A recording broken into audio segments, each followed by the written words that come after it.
এবার রাজধানীর পশুর হাটে চাহিদার শীর্ষে মাঝারি ও ছোট সাইজের গরু। দাম নিয়ে ক্রেতাদের অভিযোগ থাকলেও পছন্দের পশু কিনতে পেরে খুশি অনেকে। তবে বড় গরুর চাহিদা কম থাকায় মাথায় হাত ব্যাপারীদের। ঢাকার দিয়াবাড়ি ও মিরপুর ইস্টার্ন হাউজিং মাঠ হাটে দেখা যায় বেশিরভাগ গরু বিক্রি শেষ, হাট প্রায় ফাঁকা। হাটে আবার গরুর ট্রাক প্রবেশ করতেও দেখা যায়। এদিকে রাজশাহী, চট্টগ্রাম, যশোর, বরগুনা ও ঘূর্ণিঝড় রেমালে ক্ষতিগ্রস্ত খুলনাতেও শেষ দিকে এসে গত কয়েকদিনের ক্ষতি পুষিয়ে নেওয়ার কথা জানায় খামারিরা।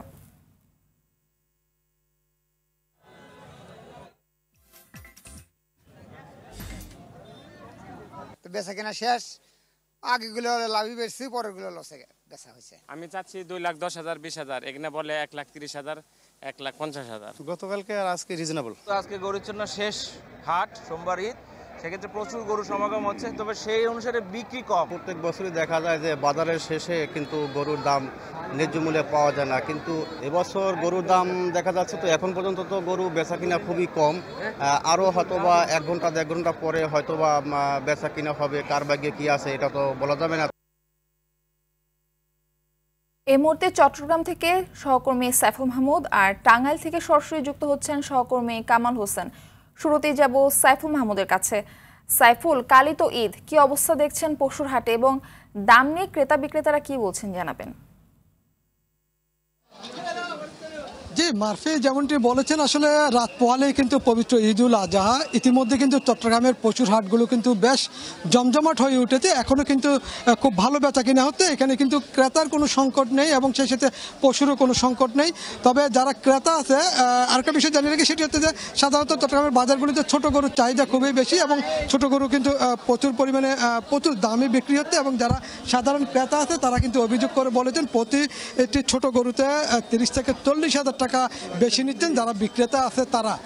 তবে আর যে বড় পশুগুলো আছে সেগুলো কিন্তু আসলে অনেকটা দেখা যাচ্ছে যে 2 থেকে 3 লাখ টাকার উপরে যে পশুগুলো আছে সেগুলো কিন্তু এখনও সেভাবে বেচা কিনা হয়নি, এখনও কিন্তু বাজারের মধ্যে রয়ে গেছে।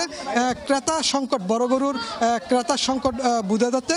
তবে যারা গরু ক্রয় করছেন তাদের কিন্তু চাহিদা হচ্ছে যে দেশি গরুর চাহিদাটা একটু বেশি রয়েছে এবং সেই সাথে পর্যাপ্ত পরিমাণে কিন্তু এখনো পর্যন্ত গরু রয়েছে এবং সেই সাথে প্রচুর পরিমাণে কিন্তু বিক্রেতাও রয়েছে এবং গরুর কোনো সংকট নেই। ধারণা করা হচ্ছে আসলে সন্ধ্যার পরে আরও কিন্তু আসলে ক্রেতা নামতে পারে বলে ধারণা করা হচ্ছে। এবং তবে অনেকেই কিন্তু এখন গরু ছাড়ছেন না, গরু আরও কিছুক্ষণ পরে হয়তো গরু ছাড়বেন বলে তারা ধারণা করছেন।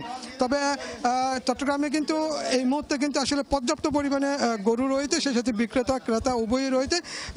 সেটি হচ্ছে যে আরেকটি বিষয় হচ্ছে যে চট্টগ্রামে এই বছর 8,63,000 পশু কোরবানি হবে এবং সেই অনুপাতে কিন্তু যারা ক্রেতা তারা কিন্তু পশু ইতিমধ্যে ক্রয় করে ফেলছেন। তবে যারা ক্রয় করেননি তারা এখনো ক্রয় করার জন্য হাটে বাজারে ঘুরছেন। তবে আরেকটা বিষয় হচ্ছে যে যাদের হয়তো পছন্দ হচ্ছে, দেখা যাচ্ছে যে দরদামে হচ্ছে না সেজন্য তারা নিতে পারতেছেন না, আর যাদের দরদামে হয়ে গেছে তারা কিন্তু পশু ক্রয় করছেন। আমরা এই মুহূর্তে চলে যাব টাঙ্গাইলে, সেখানে আমাদের আরেক প্রতিনিধি রয়েছেন কামাল।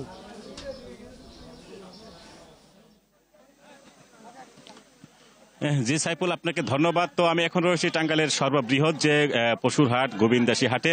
তো এই হাট থেকে কিন্তু সকাল থেকেই গরুর আমদানি হলেও পশুর আমদানি হলেও ক্রেতা কিন্তু দেখা যাচ্ছে না। বিক্রেতারা কিন্তু সেই ঠায় দাঁড়িয়ে রয়েছেন। যে অবস্থা দেখা যাচ্ছে, বিক্রেতার সাথে আমি কথা বলছি যে পশু আমদানি হয়েছে প্রচুর, কিন্তু ক্রেতা মিলছে না। তবে সাধারণ মানুষের সাথে আমি কথা বলছি যারা হাটে এসেছেন, তারা বলছেন যে এলাকার লোকজন যেহেতু অনেকেই কিন্তু এর আগে কুরবানির পশু কিনে ফেলেছেন এবং যারা এই হাট থেকে পাইকারি গরু ক্রয় করে দেশের বিভিন্ন জায়গায় নিয়ে যায়। আজকেও আমি দেখেছি বেশ কিছু গরু কিন্তু তারা ঢাকার উদ্দেশ্যে নিয়ে গিয়েছেন, গাবতলী হাটে উঠাবেন বলেছেন পাইকাররা। তো এখনো কিন্তু অনেক যে সমস্ত গরু রয়েছে, ছোট গরু, মাঝারি গরু এবং বড় গরু কিন্তু রয়েছে। তবে সেই অনুযায়ী এই হাটটিতে কিন্তু কোনো ক্রেতা দেখা যাচ্ছে না। আমি এখানে ইজারাদার যারা রয়েছে তাদের সাথে কথা বলেছি। এখন বিকালে 5টা বেজে গেছে। এই মুহূর্তে কিন্তু মাত্র 100টি গরু বিক্রি হয়েছে। এতে বোঝা যাচ্ছে যে আসলে হাটে গরু আসলেও তবে ক্রেতার দেখা মিলছে না। যারা পাইকার রয়েছে তারা কিন্তু অনেকটাই হতাশ হয়েছেন। যারা ব্যবসায়ী, গরু ব্যবসায়ী, যারা প্রান্তিক খামারি যারা রয়েছেন, যে শেষ সময়ে মনে করছিলেন যে এই হাটটিতে গরু উঠবে এবং তারা বিক্রি করতে পারবে, কিন্তু সেই শেষ সময়ে কিন্তু কোনো ক্রেতা কিন্তু দেখা মিলছে না। পাইকাররা কিন্তু আপনারা দেখতে পাচ্ছেন যে এখানে সেই গরু নিয়ে পাইকাররা যারা বিক্রি করবেন তারা কিন্তু বসে রয়েছেন, কোনো ক্রেতা মিলছে না এই হাটটিতে। এখানে কিন্তু সারি সারি সেই গরু সাজিয়ে রাখা হয়েছে, বিভিন্ন ধরনের দেশি বিদেশি নানা রঙের নানা জাতের গরু কিন্তু এখানে রয়েছে। ক্রেতার সংকট কিন্তু রয়েছে। তবে এখনো কিন্তু যেহেতু এখনো রাত রয়েছে, রাতে গরু বিক্রি হতে পারে বলে জানিয়েছেন। এখান থেকে লোকজন কিন্তু সেই ব্যবসায়ীরা বা পাইকাররা কিন্তু ঢাকায় গরু নিয়ে যাচ্ছেন। তবে ক্রেতা থাকলেও এই হাটটিতে ক্রেতার কিন্তু যারা ক্রেতা রয়েছেন খুবই কম, এবং বিক্রেতাদের গরু কিন্তু পড়ে রয়েছে, তারা কিন্তু বিক্রি নিয়ে অনেকটাই শঙ্কার মধ্যে রয়েছে। এতটুকু। আপনাদের দুজনকে অসংখ্য ধন্যবাদ।